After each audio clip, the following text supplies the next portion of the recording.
canto de vitória que foi escrito por Jesus na cruz. Um canto lindo que mudou a história e que ao mundo em trevas trouxe a luz. Eu tenho em mim um canto de esperança que a todos eu preciso proclamar. Jesus firmou comigo uma aliança na qual eu vivo e posso descansar. Eu tenho em mim um canto de alegria. Eu tenho em mim um hino de louvor, não apenas de palavras, mas de vida e amor, que testemunha a vitória do Senhor. Com meus lábios canto a verdade. Oh, Jesus em breve voltará, virá com seu poder e majestade, e com sua igreja em glória voltará. Eu tenho em mim um canto de alegria. Eu tenho em mim um hino de louvor, não apenas de palavras, mas de vida e amor, que testemunha a vitória do Senhor. Eu tenho em mim um canto de alegria. Eu tenho em mim um hino de louvor, não apenas de palavras, mas de vida e amor, que testemunha a vitória do Senhor, que testemunha a vitória do Senhor, que testemunha a vitória do Senhor.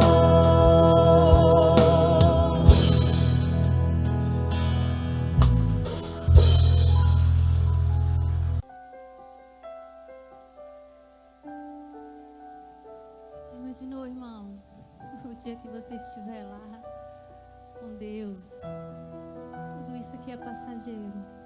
Temos que olhar para onde nós estaremos para sempre, que é junto com Deus, que é junto com o Pai. Nunca esqueçamos que tudo aqui é passageiro, a busca de sonhos, bens materiais. Nós possamos fortalecer-nos espiritualmente e termos comunhão com Deus sempre.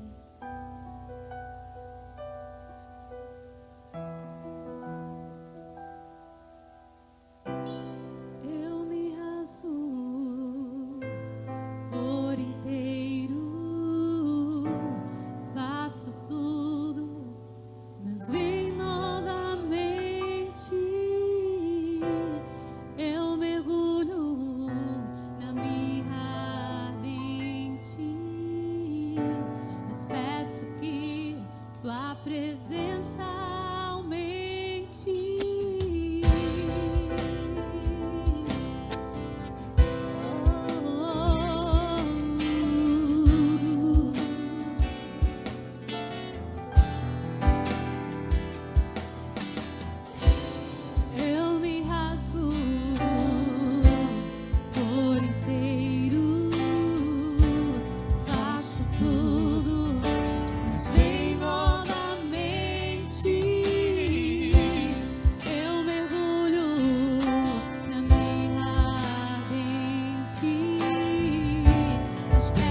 sentir tua presença aumente. E se eu passar pelo fogo, não temerei. Na tua fumaça de glória eu entrarei, longe do santo dos santos, não sei mais viver.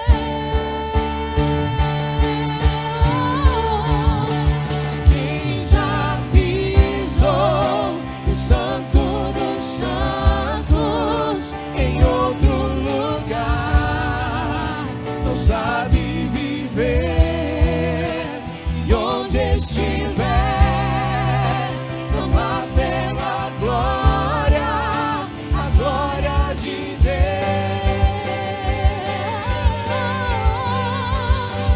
Quem já pisou no santo dos santos em outro lugar não sabe viver. E onde estiver, clamar pela glória, a glória de Deus.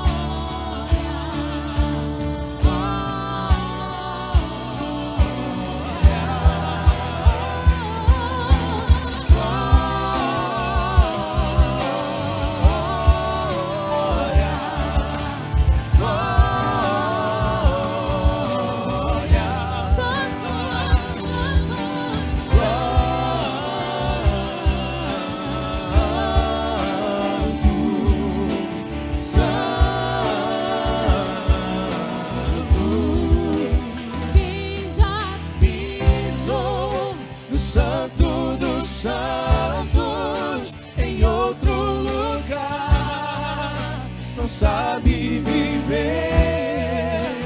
E onde estiver, clamar pela glória, a glória de Deus.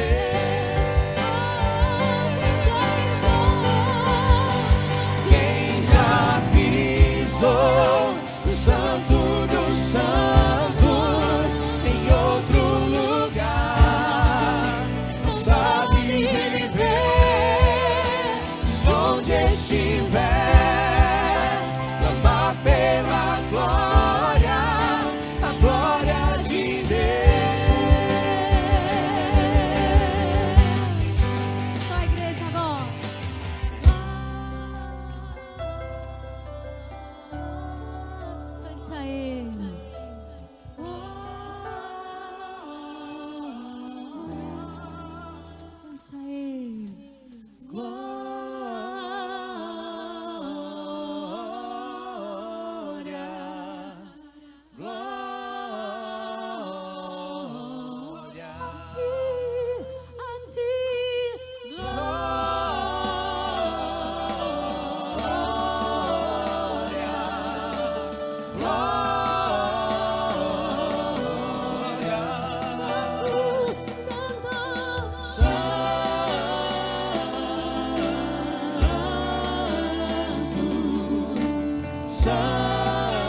estiver,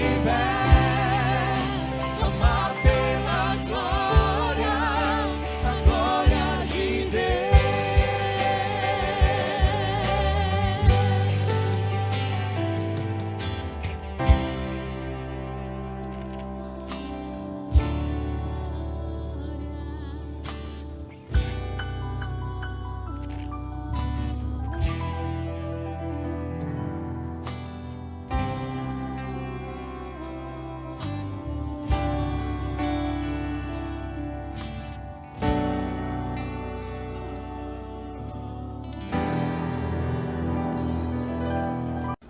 Olá, povo da aliança, eu quero cumprimentar vocês em nome daquele que João viu aqui, que da sua boca saía uma espada afiada de 2 gumes.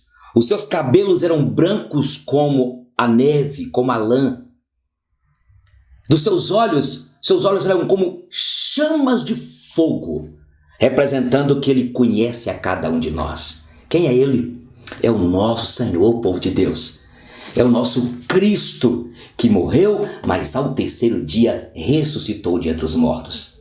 Como que vocês estão? Ontem foi uma bênção, não foi? Tivemos a Santa Ceia do Senhor, foi bom demais. E eu gostaria que você colocasse uma carinha aí, mas coloque mesmo de alegria. A irmã Isabel está fora de perigo. Glórias a Deus. Aniversário dela de ontem, domingo. Bendito seja aquele que vive e reina para todos sempre. Oh, glórias a Deus. Olha, eu quero pedir para você mandar para mim, você que talvez não tem meu contato, 97463330. Anotou? 97463330. Alguém está colocando aí para você falar assim: pastor, me manda as perguntas. Eu quero mandar essa semana 10 perguntas para vocês que estão estudando o Apocalipse. Serão 30 até terminar o capítulo 22. Eu quero pedir você para que me mande no WhatsApp e eu vou mandar as perguntas ainda essa semana para vocês.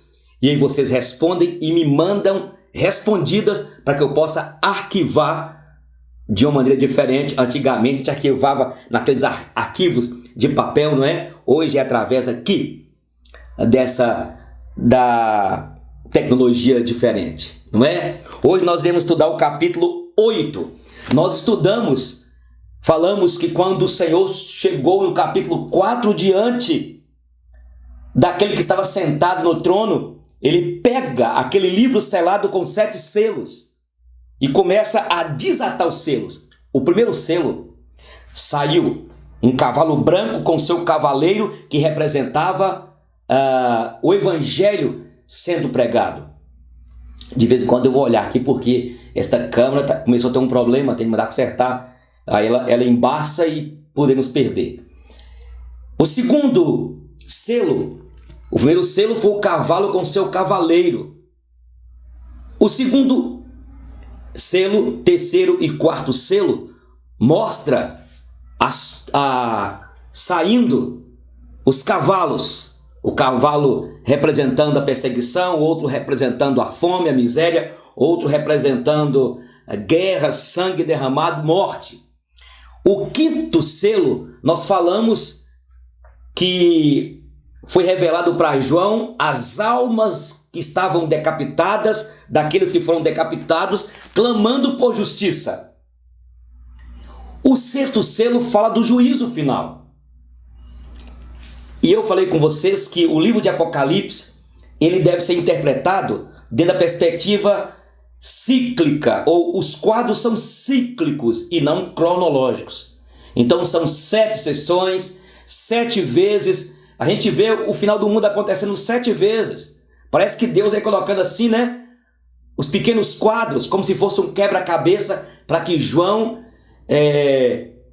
e todos nós, como servos de Deus, pudéssemos compreender como que vai acontecer as coisas que estavam acontecendo, que estão acontecendo e que vão acontecer no final. Veja bem, aqui eu quero, na verdade, já ir lendo e comentando, tudo bem?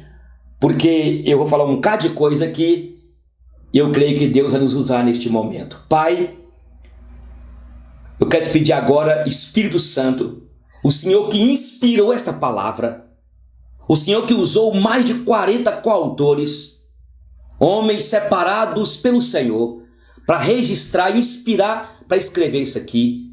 Usa-me agora, que cada frase, que cada palavra que sai da minha boca sejam palavras que possam encontrar guarida em cada coração. Fala, Espírito, fala conosco, em nome daquele que morreu, que ressuscitou e está vivo. E que Jesus, as palavras dos meus lábios e que o meu ditado do meu coração sejam agradáveis à tua presença, rocha minha, redentor meu. Amém, povo de Deus, redentor nosso, não é? O sétimo selo então, os 7 anjos com as suas trombetas. Versículo 1, quando o cordeiro abriu o 7º selo, houve silêncio no céu, cerca de meia hora. Então viu 7 anjos que se acham em pé diante de Deus, e lhes foram dadas 7 trombetas. Veio outro anjo, e ficou de pé junto ao altar, com um incensário de ouro, e foi-lhe dado muito incenso, para oferecê-lo com as orações de todos os santos, sobre o altar de ouro que se acha diante do trono de Deus. E da mão do anjo subiu à presença de Deus a fumaça do incenso, com as orações dos santos. E o anjo tomou o incensário, encheu do fogo do altar e o atirou à terra. E houve trovões, houve relâmpagos, houve terremotos. Então os 7 anjos que tinham as 7 trombetas prepararam-se para tocar. Aqui fala, neste momento aqui, este anjo com um incensário na mão de ouro, representando aqui a intercessão, as nossas orações.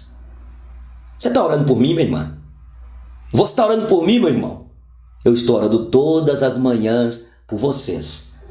Esta foi uma das bênçãos dessa quarentena, que me despertou para clamar ao Senhor. Tem sido tantas bênçãos. Não vou contar de uma vez, não. Deus é bom, Deus nos surpreende. E aqui, olha, as orações dos santos. Irmãos, santos aqui são perfeitos? Não. Os santos aqui sou eu, você. Irmãos que estão espalhados por todo o mundo, que estão orando, clamando a Deus. E aqui é uma simbologia. É claro que não é este anjo que fica pegando aí a oração, levando, não. Claro que isso aqui é uma simbologia para mostrar que as orações do povo de Deus sobem perante o Senhor. Queridos, é importante entendermos que os decretos eternos de Deus, os planos de Deus que são executados aqui no Cronos, nesse tempo aqui no espaço que nós estamos habitando dessa terra, eles são executados. Sabe como? Quando nós oramos, quando nós intercedemos. Sabia disso? O versículo 4 diz: e da mão do anjo subiu à presença de Deus a fumaça do incenso com as orações dos santos. O anjo toma o incensário, encheu do fogo do altar e o atirou na terra. Olha, queridos, eu já vi pregador, professor de escola dominical falando algo perigoso. Se você orar, Deus vai fazer. E se você não orar, Deus vai fazer da mesma forma. Só que a Bíblia fala e nos ensina que dentro dos planos de Deus, daquilo que Deus já pré-ordenou, pré-determinou, está inclusa, ou incluso lá nos seus planos, as orações dos santos. Quem são os santos? Os separados. Não porque é alguma coisa boa em mim e em você, ou na época aqui de João. Os santos são aqueles que foram chamados pelo Senhor, tirados da escravidão deste mundo. foram libertos do império das trevas e transportados para o reino do amor do Senhor. E estes santos, Deus conta conosco como membros do corpo de Cristo para interceder, para que os decretos de Deus, para que aquilo que Deus tem para fazer seja feito. Eu falei com vocês que eu já ouvi pregador dizendo isso, e isso é perigoso, sabe por quê? Desanima a igreja. Eu me lembro que um dia alguém na igreja nossa citou isso, dando estudo. Uma irmãzinha de oração nossa falou assim: pastor Eugênio, eu estou confusa, porque o irmão fulano deu estudo aqui dizendo que se eu orar, Deus faz, e se eu não orar, Deus faz do mesmo jeito. Aquela irmã passou uma luta. Irmãos, claro que ninguém impede o projeto de Deus, irmãos. Olha para você ver. Será porque Deus mandou Jesus morrer numa cruz? Hein? Será que Deus não poderia ter resolvido isso desde o Éden? Poderia ou não, povo? Hein, Daiane? Hein, Ronaldinho? Irmã Lia? Ei, Tatiana, poderia ou não poderia? Hein, Paulo? Poderia ou não poderia Deus resolver isso? Está no Éden. O homem pecou, não. Acabou, capeta, sai fora.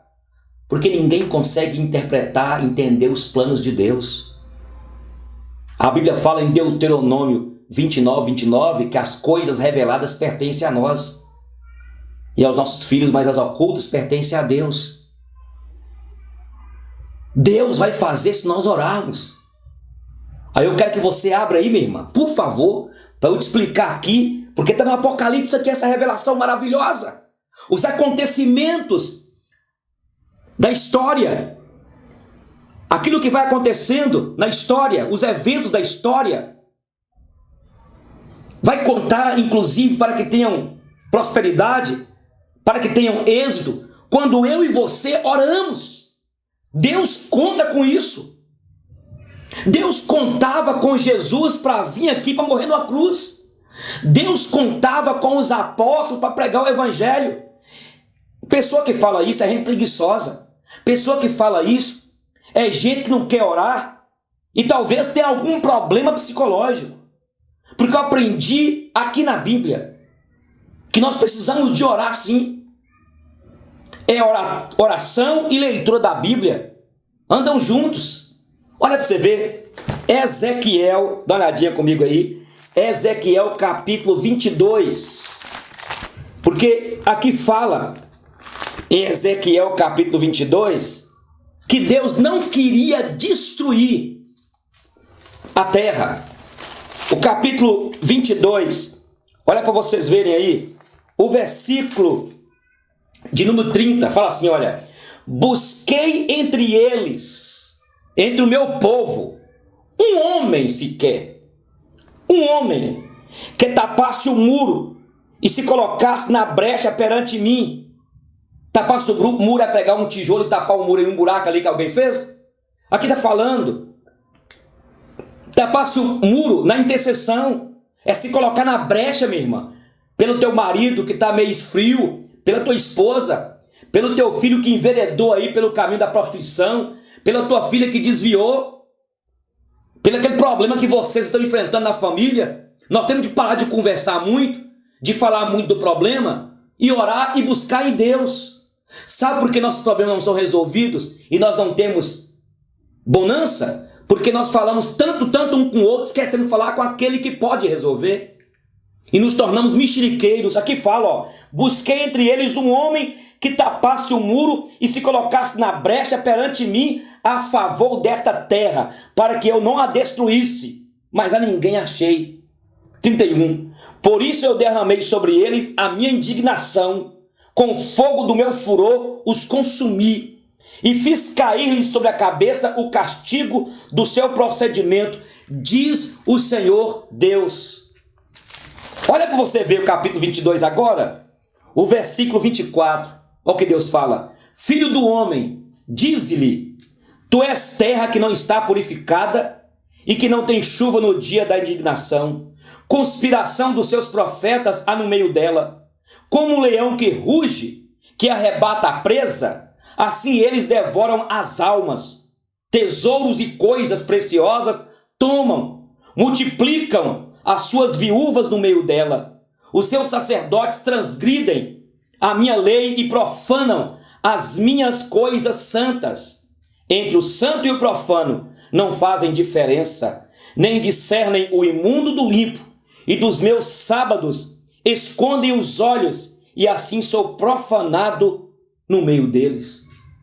Aqui, olha, Ezequiel foi um profeta que profetizou juntamente com Jeremias. Parte do povo de Deus destruiu. Outra parte Deus levou para a Babilônia. Por quê?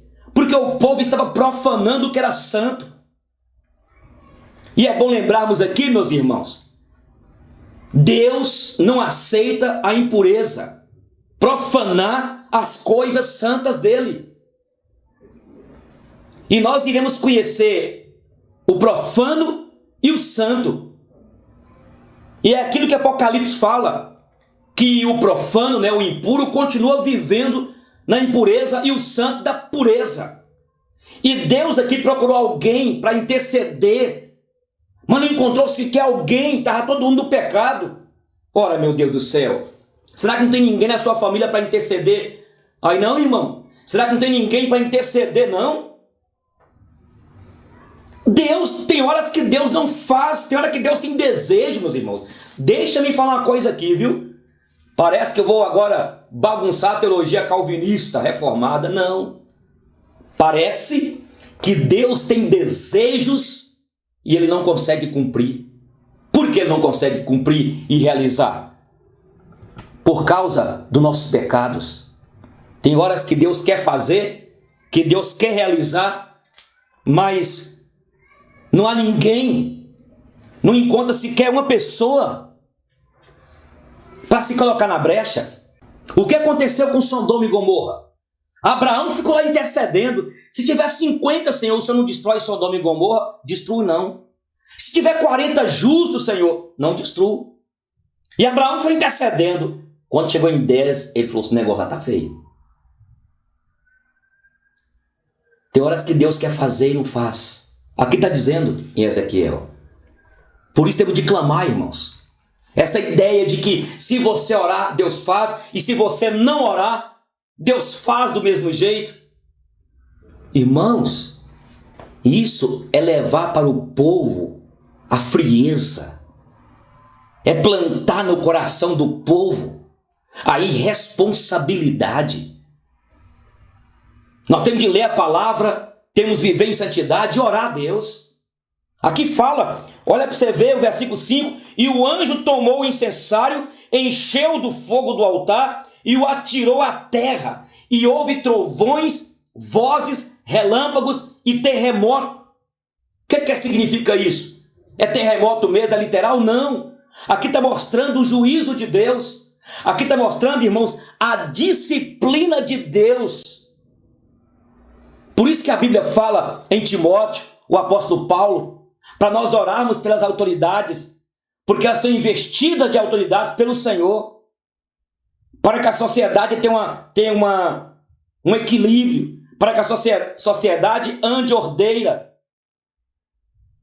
Precisamos de orar, e temos de orar, meus irmãos, pela Polícia Federal, pela Polícia Civil, pelos comandantes dos batalhões, temos de orar pelos senadores, pelos deputados federais, estaduais, pelo presidente, governadores, prefeito aqui de Montes Claros, vereadores, promotoria pública, juízes, homens e mulheres que Deus colocou eles em lugar de honra, mas Deus só vai agir quando há o clamor. Aqui fala que o anjo pegou, tomou o incensário, encheu do fogo do altar e o atirou à terra. O que significa isso? É Deus tirando a podridão dos tapetes, da corrupção, da mentira, de uma vida desregrada que os homens vivem. Por que o nosso Brasil está agora, por mais que você não vê isso, mas está mudando o nosso país? Porque Deus está usando as autoridades como a Polícia Federal para investigar. Mas só vai fazer isso quando nós orarmos. Se o meu povo que se chama pelo meu nome orar, me buscar, se converter dos seus maus caminhos, quando me ora e busca a minha face, eu ouvirei dos céus, perdoarei os seus pecados e sararei a sua terra. De que maneira Deus vai sarar a terra? É Deus mostrando a corrupção, a imundície. E vai começar da igreja. O que aconteceu aí com esses ministérios, que eu fico até com medo de falar. Porque nós temos de andar na luz da presença de Deus. Entendeu, povo de Deus? Então, aqui mostra o anjo. Aqui mostra, representado por este anjo aqui. E houve trovões, vozes, relâmpagos e terremoto. Vozes. O quê? Voz de sentimento de angústia. Porque Deus está executando o juízo, a disciplina. O fogo aqui é o quê? Fogo é disciplina. Aqui está representado. A primeira trombeta. O primeiro anjo tocou a trombeta e houve saraiva e fogo de mistura com sangue e foram atirados à terra. Foi então queimada a terça parte da terra e das árvores e também de toda a erva verde. Aqui mostra a primeira trombeta, mostra a vegetação sendo destruída. Florestas, bosques, tudo que é verde, 1/3 é destruído. A segunda trombeta, o segundo anjo tocou a trombeta e uma como que grande montanha ardendo em chamas foi atirada ao mar, cuja terça parte se tornou em sangue e morreu a terça parte da criação que tinha vida existente no mar e foi destruída 1/3 das embarcações. Agora destrói 1/3 do que há nos mares, na água salgada, peixes, baleias, golfinhos, tubarões, destrói 1/3, tudo transforma em sangue. A terceira trombeta, o terceiro anjo tocou a trombeta e caiu do céu sobre a terra parte dos rios e sobre as fontes das águas uma grande estrela ardendo como tocha. O nome da estrela é Absinto e a terça parte das águas se tornou em absinto e muitos dos homens morreram por causa dessas águas, porque se tornaram o quê? Amargosas. 1/3 das águas doces das fontes dos rios, lençóis freáticos foram contaminados. A quarta trombeta, o quarto anjo tocou a trombeta e foi ferida a terça parte do sol, da lua e das estrelas, para que a terça parte deles escurecesse e na sua terça parte não brilhasse tanto o dia como também a noite. Então vi e ouvi uma águia que voando pelo meio do céu dizia em grande voz: ai, ai, ai dos que moram na terra, por causa das restantes vozes de trombeta, dos 3 anjos que ainda têm de tocar. Ou seja, ainda não viu nada. Até agora só destruiu 1/3 das águas dos mares e tudo que habita, da vegetação, das águas doces, fontes, rios e também em cima estrelas. Aquilo que está aí, no caso nosso aqui, na nossa galáxia Via Láctea, aí nos ares. Veja bem, gente, o capítulo 6, quando o Senhor abre aquele selo, e lá tinha um cavalo branco vencendo para vencer. Os decretos de Deus, aquilo que Deus determinou, Ele pode fazer ele lá sem usar a natureza, sem nada, pode. Mas os decretos de Deus sempre vai acontecer aqui pela mão ou pelas mãos humanas. Quando Jesus manda pregar o evangelho, e baseado aqui no capítulo 6, o cavalo branco, o primeiro selo com o seu cavaleiro, quem vai pregar são os anjos? Os querubins, serafins, os arcanjos, Miguel, Gabriel? Não, somos nós. O que o pastor Eugênio quer dizer? O que eu quero dizer é que aqui no capítulo 8, as trombetas que estão sendo tocadas e que 1/3 do mar é destruído e tudo que habita, significa que isso pode ser feito, e é claro, pela intervenção humana. Quantos peixes há em extinção?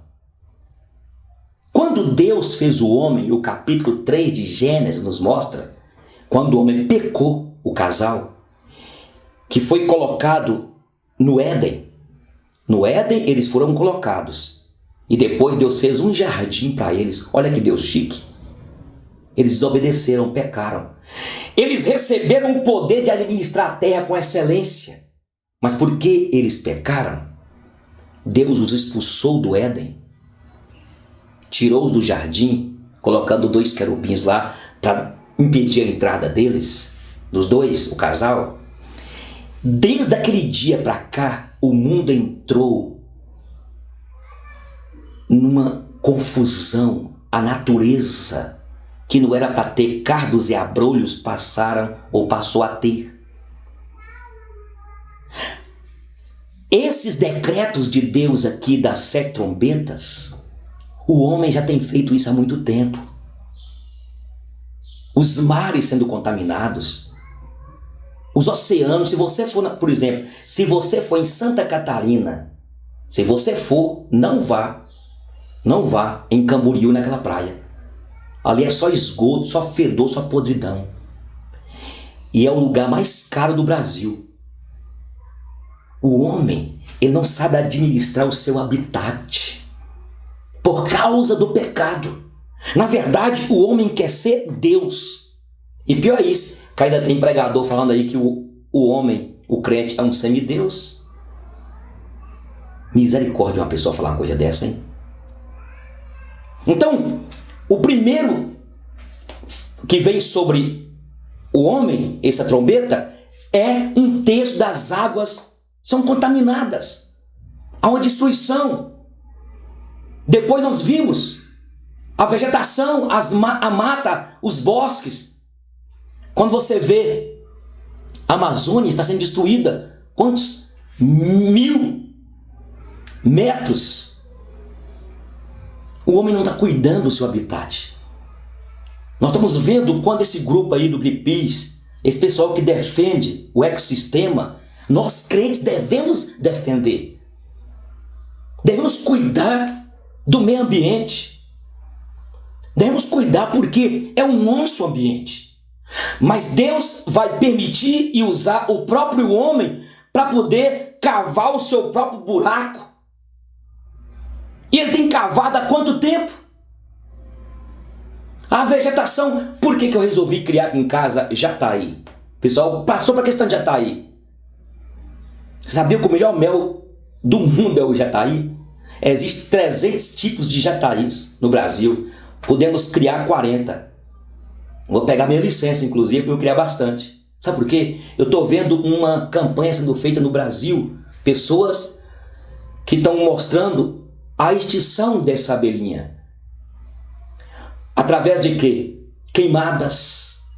Através dos inseticidas que são jogados. Estão entrando em extinção. E elas estão vindo para a cidade. E se você for ver como é lindo a maneira como o jataí tira o néctar da flor, como que tira o pólen. E se você depois estuda, depois que eu passei a tomar mel de jataí, eu nunca mais tive gastrite, problema de estômago e outras coisas. Deus deixou tudo para nós cuidarmos, mas o homem, ele quer poder. O homem está totalmente desenfreado, ganância. E isso está acontecendo, a destruição do verde, das águas dos mares, dos rios, os lençóis freáticos estão contaminados. Você abre um poço artesiano aqui, uma cisterna, manda fazer avaliação, está contaminada com bactérias. Quando você vai em São Paulo, o fedor daquele rio Tietê. O homem, cada dia que passa, o homem quer ganhar e não importa que se te vende um produto misturado. E por isso você tem que ter cuidado onde você come um lanche, onde você come alguma coisa. Esses dias o irmão falou comigo, teve que ir para o hospital, comeu um lanche aí, com uma maionese vencida, aquele molhinho, arrebentou com o estômago do irmão. Nós temos tendência para isso. Mostra também que além da destruição da vegetação, das águas dos mares, os lençóis freáticos, as nascentes dos rios, contaminadas. Além disso, mostra também a parte onde nós temos o sistema nosso, nossa galáxia Via Láctea, as estrelas. Ali é simbólico, gente. Você sabia que as nações poderosas têm hoje elementos químicos e tem bombas hoje para destruir a Terra quantas vezes? O Covid-19, gente, esse vírus, o que tem causado. Imagina o que o homem não pode fazer com ele mesmo. Nós somos muito inocentes, irmãos. Você acha que é brincadeira?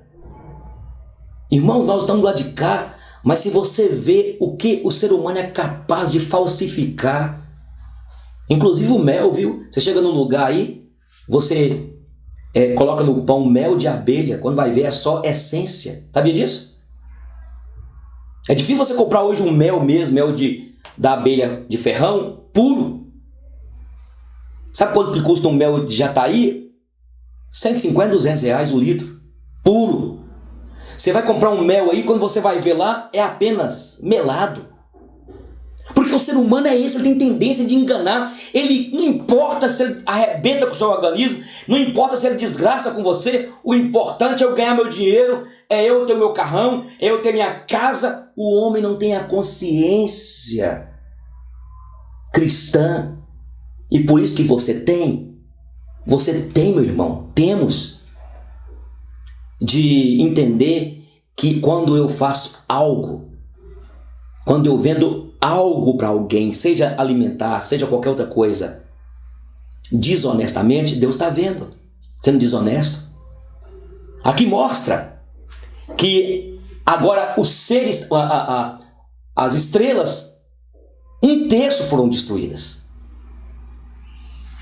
Nós não imaginamos o que o homem é capaz. Alguém um dia declarou: primeiro eu temo a Deus, e depois eu tenho medo, muito medo, do homem que não teme a Deus. O coração do homem é ruim, é mau, é enganoso, desesperadamente corrupto. O homem, ele quer a busca do seu próprio prazer. E estamos vivendo uma sociedade antropocentrista, egocêntrica, onde o homem é o centro de tudo. As trombetas foram tocadas, 4. Aí fala assim: ai, ai, ai do homem, ai da terra, porque o que está para vir, que nós vamos estudar no capítulo então 9, é terrível. Aí você fica com medo: ai meu Deus, fogo vai descer. O próprio homem está do seu lado aí. Eu e você temos tendência de destruir o nosso habitat, o nosso meio. Aí eu termino e repito: o que cabe a mim e a você, meu irmão, é continuar orando. Aquele anjo com aquele incensário, com incenso subindo até Deus, que representa as nossas intercessões, é que eu e você continuemos intercedendo e que nós peçamos a Deus: Senhor, me dê sabedoria para viver o dia a dia. Porque de repente você está comendo coisas que vão destruir o teu organismo. Porque de repente você está fazendo coisas onde você está cavando a sua destruição. Nós temos que orar a Deus: Senhor, me livre, me guie, me dê sabedoria, me dê graça, Senhor, me dê discernimento para viver nesses dias chamados dias maus, difíceis. E está se cumprindo tudo isso, meu irmão. Está se cumprindo tudo isso. O homem tem condições, um estado igual São Paulo, várias cidades onde os rios estão contaminados, que foram transformados, pequenos rios, em esgotos. Eles têm condições de tratar da água e tornar um lugar, um ambiente mais gostoso para se viver. Mas o homem não sabe priorizar aquilo que é essencial para se viver. Nós somos assim. Você é capaz de gastar um valor alto comprando um computador caro, comprando uma televisão cara, comprando uma mobília cara, mas você não tem coragem de mandar preparar um suplemento para você que já está com a idade aí um pouquinho, para poder suprir a falta do seu organismo. de alguns elementos essenciais para se viver. Porque nós não cuidamos de nós mesmos. E porque eu não cuido de mim mesmo, eu não cuido do outro. Tá ligado? Temos de aprender muito com algumas nações, como Bélgica, algumas nações lá para aquela região lá da Alemanha, da Europa. Temos de aprender muito com eles, que já amadureceram e tiveram consciência da importância de cuidar do meio ambiente. Quando você vê a nossa floresta amazônica sendo destruída, que é o pulmão do mundo, quando você vê algumas aves, animais, quando você vê a nossa flora, a nossa fauna, tendo já a escassez de animais, de seres que estão entrando em extinção, isso faz parte, meu irmão, da vida cristã. Nós estamos aqui para cuidar do meio que nós vivemos. Portanto, cuide da tua vida, cuide da tua família. Alimente bem, durma bem, porque cada um de nós queixa dos seus próprios pecados. Que Deus te abençoe. E eu quero pedir você então, para que você possa mandar o 97463330 no meu zap, pedindo as perguntas para que eu possa enviar para vocês. E aí até lá, o capítulo mais ou menos 17, eu mandarei mais 10 e depois nós concluiremos para que você receba o certificado. Um beijo no coração, continue orando por mim, que eu estarei orando por vocês.